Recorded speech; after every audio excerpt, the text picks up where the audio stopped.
Our enemy is a great teacher. Dalai Lama said that. Our enemy is a great teacher. Okay, so let's talk about our enemy. And let's describe their habits, their patterns, who they are, what they represent, so that we know how to oppose that enemy. All right, everybody ready? Here we go. I believe that there's a cultural war going on right now, right here in the United States. And in the history of the world, I think this is the biggest war that's ever happened. A cultural divide. There's us on one side. On the other side is mediocrity. I believe mediocrity is our biggest foe. It is our biggest enemy. We have a society and a culture of people and institutions that are committed to mediocrity. You and I oppose that. We have belief in human greatness, in being the best. What does the enemy have on their side? They have the airwaves. Right at the moment, they've got microphones, and they've got the airwaves. They've got the news media. They've got print media. They've got media as a whole. They've got Hollywood. They've got Washington, D.C. Everyone committed to mediocrity. They also are well-funded. Okay? So they've got all these advantages. They've got more people too. They've got bigger numbers than us. They've got bigger numbers, they've got more money, they've got the politicians, they've got Hollywood, they've got media on their side. What do we have on our side? What do we have? What does the best have? We have two things. Number one, we have nature. We have nature on our side. Our opponents are going against their nature. We have nature on our side. And number two, we're right. We're right. Why are we right? Because we're going with our nature. Our nature, the reason we were put on this earth, was to connect, was to procreate, was to run fast and hunt.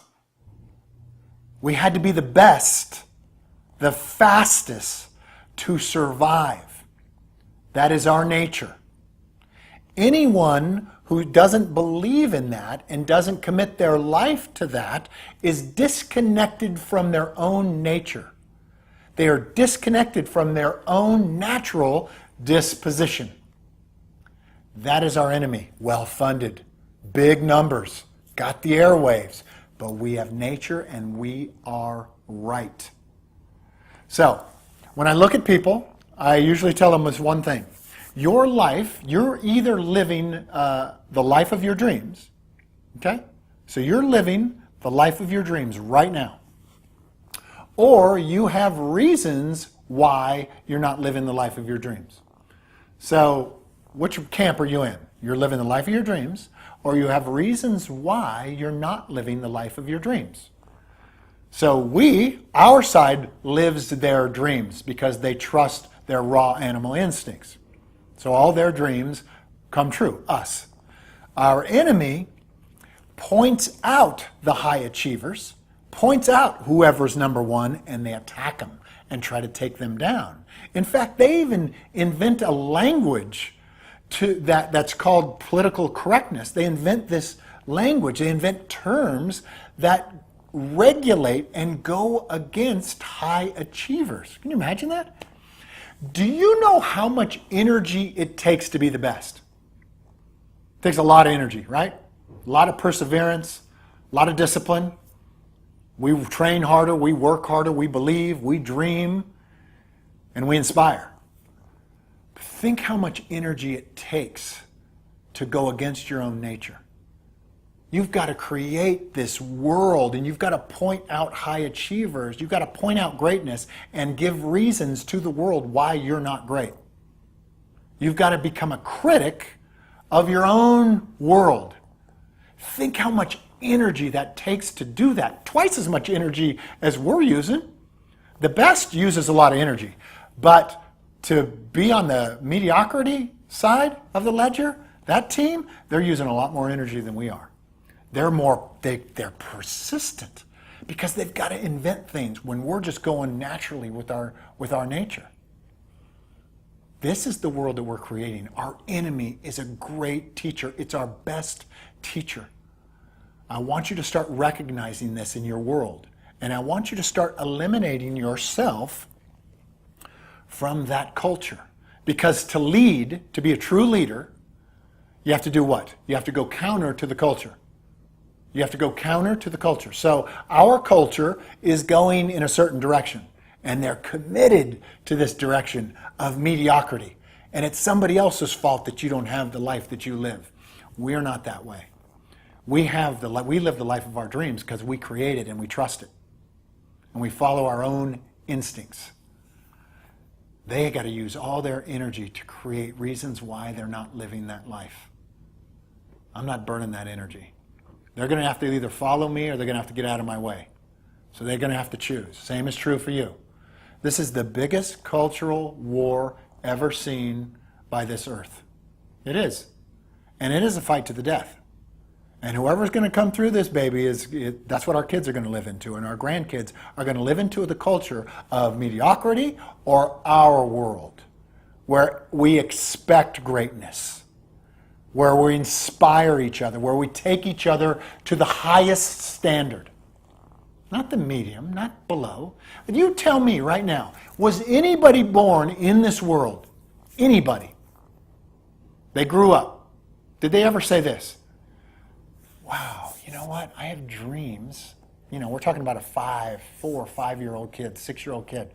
Mommy, Daddy, I have a dream to be average. Yeah, I'd like to be right there in the middle somewhere. I'd like to be kind of good, but not too good. Has any kid ever said that in the history of kids? Never. But that's how we treat them, and that's how we train them and indoctrinate them so that they can only expect to get to the middle. And that's about as high as we'll get. I am not having it. I hate that world. I don't want my kids to grow up in that. I want leaders, true leaders with scars, who play on the right side, the natural side of culture. So we can go our way if we win this thing, or we can go mediocrity way if we lose this thing. You have to choose what side you're on. And if you're listening to me and you're watching me, pretty much know what side you're on. But you have to decide. You have to understand the enemy and what we're up against. They're big, right? But we're coming. There's this old proverb from, I think it's from Kenya, one of the countries in Africa. Oh, I wish I could remember it. But it goes like this. Until the lions learn to speak, we'll have to tell their stories for them. Until the lions speak, we'll have to tell their stories for them. Well, guess what? The lions have learned to speak. That's who we are. Predators, true predators, noble, trustworthy predators. That's who we are as humans. We trust it. We're not going to go the opposite direction. We are going to trust our instincts, which is to be the best. And we're going to train the others how to be that way, how to remember their own nature. That's who we are. That's all I'm interested in. The lions, us, have learned to speak. We have to take over the airways. We have to take over publishing. We have to take over the messages. We have to get on stages and we have to spread this word. And your word is the most powerful thing that you've got. Your story is your leadership muscle. You, how you got here, your vision of the world. Okay? That's what we're building here. That's what we're building. So commit to being the best. It's the only market out there that's not crowded. Everything else is a mess, crowded with pretenders and amateurs. Not interested in that. I'm interested in you and me creating this culture. So get out there and fight the good fight.